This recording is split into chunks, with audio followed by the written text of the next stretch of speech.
Okay, I picked all beans yesterday, and this is just kind of tying into with the dry green beans I'm done. But I'll do regular packing these where I'll pack them in water and then pressure can them. But right now, you just snap the beans. These are supposed to be stringless, but look at that. That's not very stringless, is it? Now, these are Blue Lake beans, supposedly stringless. They for the most part are. But anyhow, oh, did y'all hear that? That's seal happening over there on my other jars I just took out of the canner. But I will be doing this here spot on this bean. Can you see it there? Yeah. I will just snap that off. I don't want that in my food there.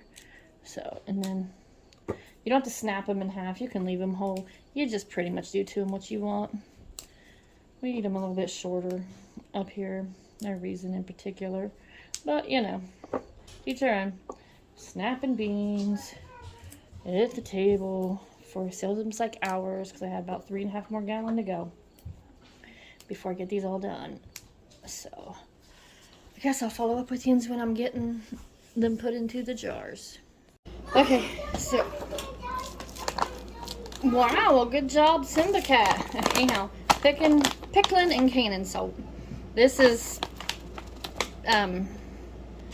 what I use for pretty much all my canning stuff, unless it's like sauerkraut or something. I'm gonna coarse salt for that, but that ain't even what we're talking about. So pickling canning salt, it's a fine salt. It's not, you know, coarse or nothing like that. It don't have iodine in it, which is the difference from that to table salt that you use, because they say iodine helps to dye,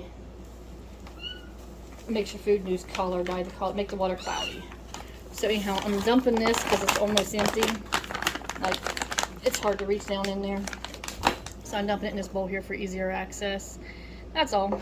Just because I refuse to open another container until that one's empty. Anyhow, my jar's been inspected and cleaned and all that good happy stuff. A teaspoon of salt. The pickling and canning salt. If you have table salt and that's all you have, you know what? Use it. I've never really noticed it before because I used it before because I didn't have it. Use what you got, you know what I mean? So I am so unlimited space here. But back here is my beans that I've washed. My bucket there ain't been washed yet. And I'm literally just gonna stuff these beans into the jar as tightly as I can get them.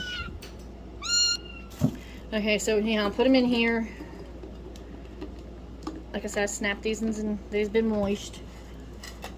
These are from my garden. I never use no pesticides, chemicals, or nothing like that. I just am a lazy gardener and healthier.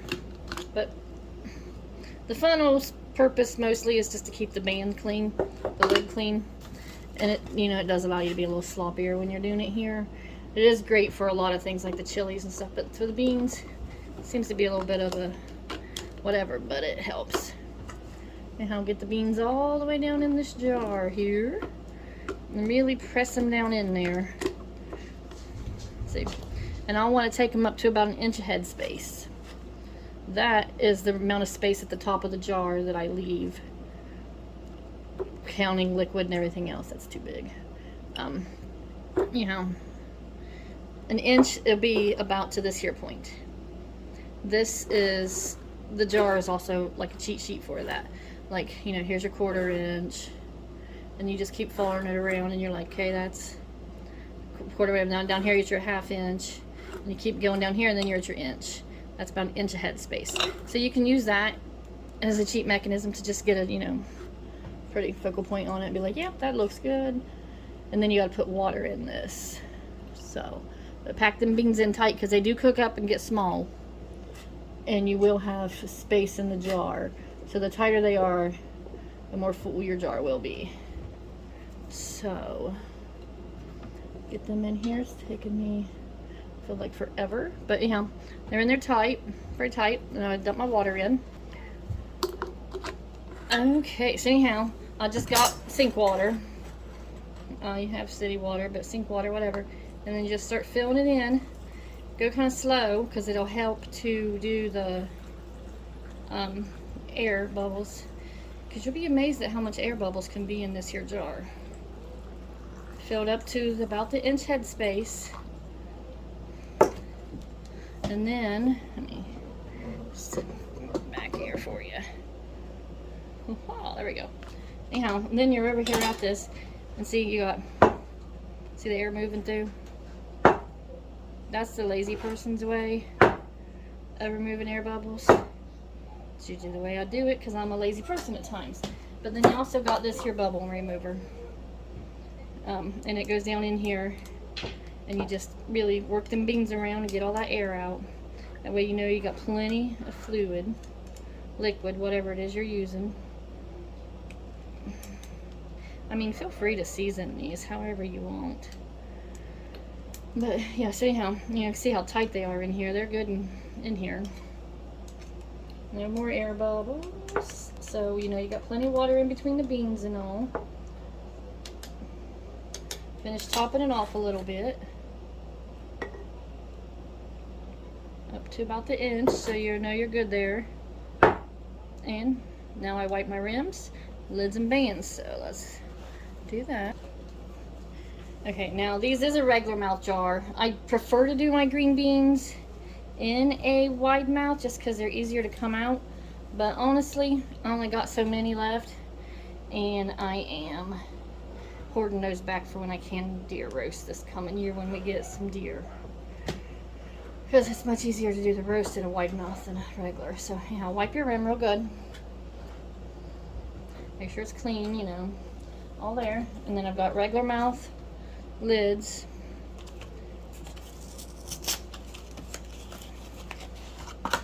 Put your lid on the jar. It's got a good rubber compound. You can see where I'm raising it, not raising it, where I'm poking in the center pop.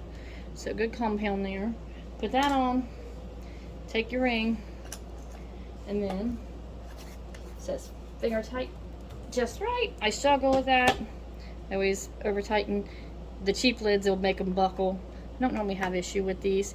Anyhow, that's one jar ready to go into the canner. Like I said, this is cold packing green beans. Still perfectly fine and normal to do that. There's some people who don't. That's fine. You do you. Your kitchen, your rules. I'm going to finish filling up all these jars with these beans, and then we'll get them in the canner. Okay, I'm filling the pressure canner here with water. About mid-knuckle of my middle finger is about how high I take it. A couple inches worth of water there. When it hits that, then that's all the water it needs. That way it has room to grow for the pressure in the jar and stuff like that.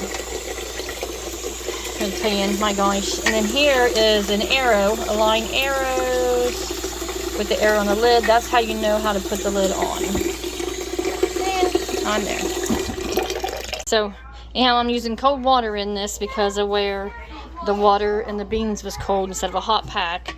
You just have to make sure you're consistent with that aspect of it so that you don't worry about shattering your jars. Because if you take a hot jar and it hits cold water, you're going to bust your glass. I mean, it happens with baking dishes or anything along those lines. It's happened multiple times. I'm going to fill this canner up and then we'll get it turned on. Okay, so I got the jars in. As you can see, I fit 8 in here because I did use a couple of these smaller little Atlas jars that comes with like spaghetti sauce. My mother-in-law saves those for me. But so it fit 8 quarts in here, or quarts-ish. Anyhow, so now they're all in here. Cold water, cold beans, cold packed. Turn my stove on and bring it up to heat, all consistent. That way everything goes up to the temperature the same. And when it starts warming up, I'll put the lid on it and show you how to line it up and all that there stuff. Okay, I'm fixing to put the lid on the canner here, and you know, it's always things you want to make sure you check. Make sure that little pitcock thing there is see-through. That way you know it ain't plugged up. That way the steam and stuff can't escape. Whoop, there we got it. And then, you know, make sure your seal's good there. And that's all good. So, you know, that's just the basics real quick. And then here you will see this arrow. This arrow lines up with this arrow. And that is how you know to put the lid on. It's difficult to do with one hand. Anyway. So anyhow, you take the lid, you line arrow to arrow here, and when they match, that means it's set down in its place, and then you pull it, push it, whatever, toward that direction, and that locks the lid on. So it's fully locked on. everything is set and sealed.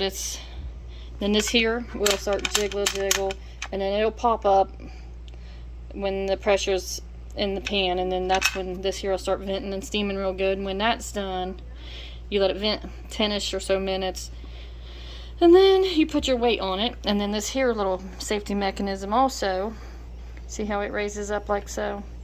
It'll do that when it's got the pressure in the pan, but right now it's all down because it's not got pressure.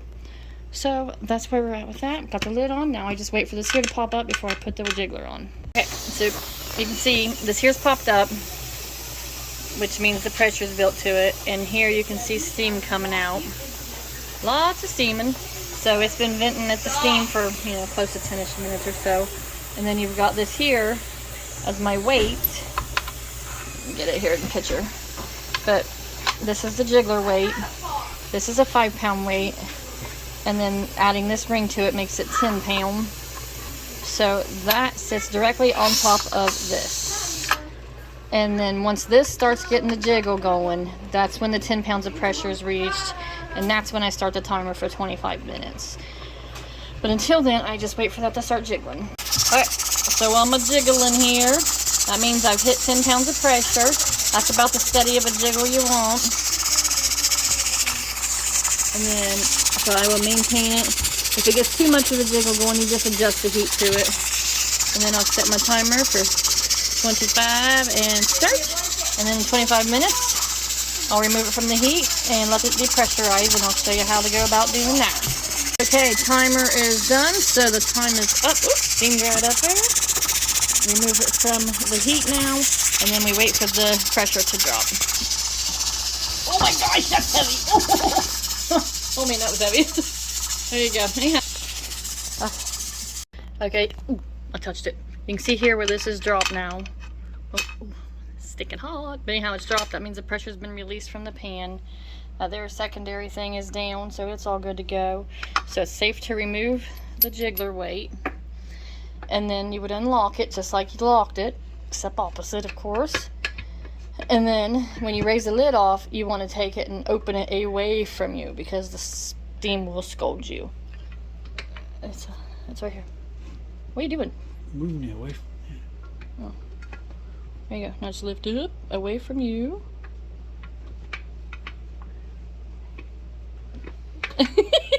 It's locked still.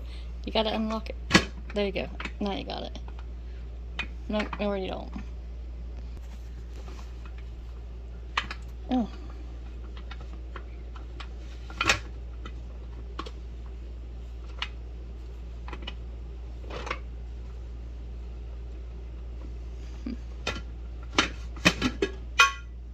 Steam away. There you go. Okay, and then here is the jar lifter. This here's the handle, the plastic pieces. Down here's your rubber grippy piece that will grab a hold of the jar. Don't do it the other way because it won't work so well. And then you just literally lift the jar up out of the water. This one here was the last one I filled. It ain't got as many beans in it. But see, good looking beans filled in there. And then when you place them with some air, enough space between them that the air can get through, and then they'll dry, and then they'll start popping, and you're good to go. Don't mess with them for 24 hours, they say.